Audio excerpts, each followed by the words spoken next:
नमस्कार, मी राजेंद्र तिडके आणि आपण पाहत आहात युवा दर्पण लाईव्ह। सुरुवातीला पाहूयात आजच्या ठळक घडामोडी। सुनील तटकरेंनी छावाच्या कार्यकर्त्यांवर हल्ला घडवून आणला, जरांगे पाटील यांचा खळबळजनक आरोप। उपमुख्यमंत्री अजित पवार यांचे सूरज चव्हाण यांना राजीनामा देण्याचे आदेश। 2006च्या मुंबई बॉम्बस्फोटातल्या सर्व 12 आरोपींची निर्दोष सुटका, 189 जणांचा गेला होता बळी। मुंबई हायकोर्टाचा अत्यंत धक्कादायक निकाल, 7/11तील दोषींच्या निर्दोष सुटकेवर उज्ज्वल निकम यांची प्रतिक्रिया। आणि जबरदस्ती व दादागिरी चालणार नाही, छावा संघटनेला मंत्री शिवेंद्रराजे भोसले यांचा इशारा, संघटनेने लातूर बंदची दिली हाक।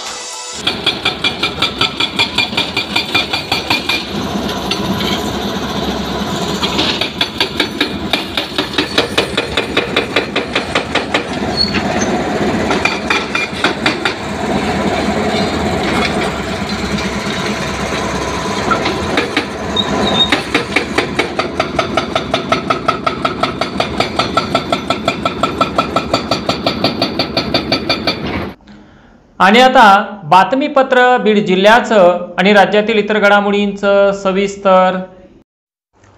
सध्या अवैध वाहतूक करणाऱ्यांना बीड पोलिसांचा चांगलाच धाक बसला असून कोणत्याही वाहन चालकाने वाहतुकीचे नियम मोडू नयेत, अन्यथा कारवाई अटळ आहे, असा इशारा जणू पोलीस अधीक्षक श्री नवनीत कावत, अप्पर पोलीस अधीक्षक श्री सचिन पांडकर यांनी व जिल्हा वाहतूक शाखेचे प्रभारी सुभाष, पोलीस उपनिरीक्षक विजय यांनी अवैध वाहतूक करणाऱ्यांना दिला आहे। त्याचाच एक भाग म्हणून शनिवार दिनांक 19 जुलै 2025 रोजी सकाळपासून दिवस अखेरपर्यंत 40 अवैध रिक्षा ताब्यात घेऊन 30,000 रुपयांचा रोख दंड ठोठावला आहे।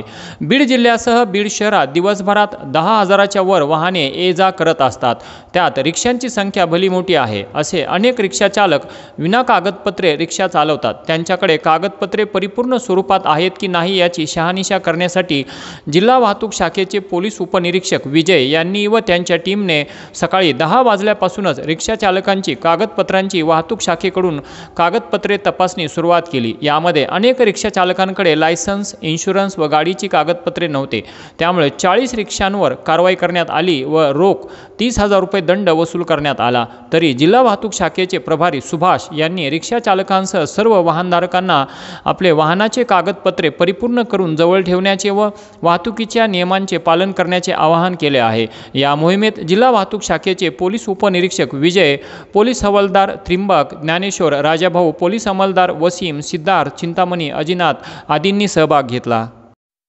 शिरूर कासार पोलीस ठाण्याच्या पोलीस पथकाने दिनांक 20 जुलै 2025 रोजी आर्वी शिवारात तिरट जुगारावर छापा टाकत कारवाई केली। गोपनीय माहितीनुसार या पथकाने दुपारी 4:30 वाजण्याच्या सुमारास आर्वी शिवारातील एका शेतात छापा मारला। या छाप्यात पोलिसांनी जुगार खेळणाऱ्या 6 इसमांना रंगेहात पकडले। त्यांच्याकडून रोख रक्कम 4,290 रुपये आणि 4 मोटारसायकल असा एकूण 3,25,130 रुपयांचा मुद्देमाल जप्त केला आहे। या प्रकरणी सर्व 6 आरोपींविरुद्ध शिरूर कासार पोलीस ठाण्यात गुन्हा दाखल करण्यात आला आहे।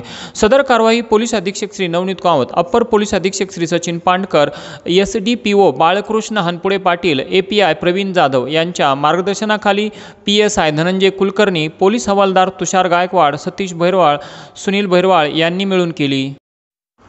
किल्ले धारूर शहरात आठवड्यातून 2 वेळा बाजार भरत असतो। आसपासच्या खेड्यापाड्यातून शेतकरी आपला भाजीपाला विक्री करण्यासाठी या बाजारात आणत असतात। शेतकऱ्यांकडे माल असला की त्या मालाला किंमतच नसते, याचाच प्रत्यय धारूरच्या बाजारात आज दिनांक 21 जुलै रोजी आला।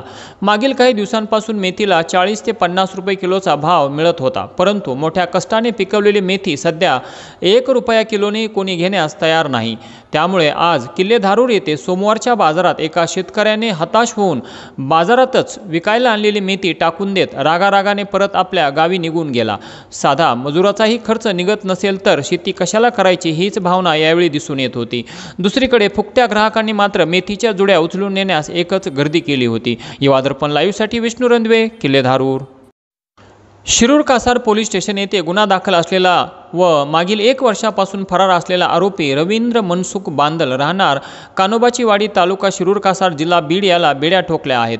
तांत्रिक तपासाच्या आधारे पोलिसांनी आरोपीचा शोध घेऊन त्यास पुणे जिल्ह्यातील पिंपरी चिंचवड येथील मोरे वस्ती श्रीराम कॉलनी येथून दिनांक 19 जुलै 2025 रोजी त्याला अटक करण्यात आली। आरोपीकडून गुन्ह्यात फसवणूक करून नेलेला एकूण 49,088 रुपये किमतीचा मुद्देमाल जप्त करण्यात आला आहे, ज्यात 13,600 रुपये रोख रक्कम, जिओ कंपनीचा वायफाय सेटअप आणि इतर इलेक्ट्रॉनिक वस्तू किंमत 35,488 रुपये यांचा समावेश आहे। सदर कारवाई पोलीस अधीक्षक श्री नवनीत कामत, अप्पर पोलीस अधीक्षक श्री सचिन पांडकर, SDPO बाळकृष्ण हनपुडे पाटील, API प्रवीण जाधव यांच्या मार्गदर्शनाखाली पोलीस हवालदार बाळासाहेब सुरवशे, राहुल नांगरे यांनी केली।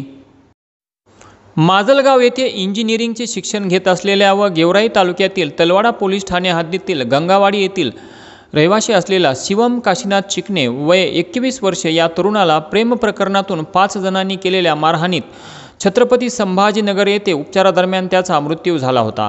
काल शवविच्छेदन केल्यानंतर शिवम चिकणे याचा मृतदेह त्याच्या नातेवाईकांनी तलवाडा पोलीस ठाण्याच्या बाहेर गेट समोर आणून ठेवण्यात आला आणि सर्व आरोपींना तात्काळ अटक करावी अशी मागणी करण्यात आली।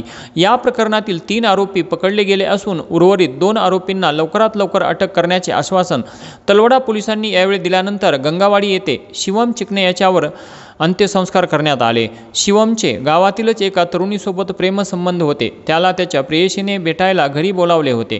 या प्रकारातून त्याला गंगावाडी ते तलवाडा रोडवर शिवम गणेश यादव, सत्यम छगन मांगले, राजाभाऊ उत्तम यादव, गणेश सुखदेव यादव, ईश्वर गोवर्धन यादव यांनी शुक्रवारी केलेल्या मारहाणीत त्याचा मृत्यू झाला होता।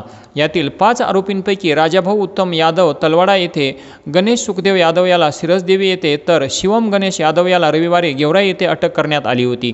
परंतु अद्यापही 2 आरोपी मात्र फरार आहेत। या फरार आरोपींना तात्काळ अटक करण्यात यावी अशी मागणी शिवमच्या नातेवाईकांनी केली आहे।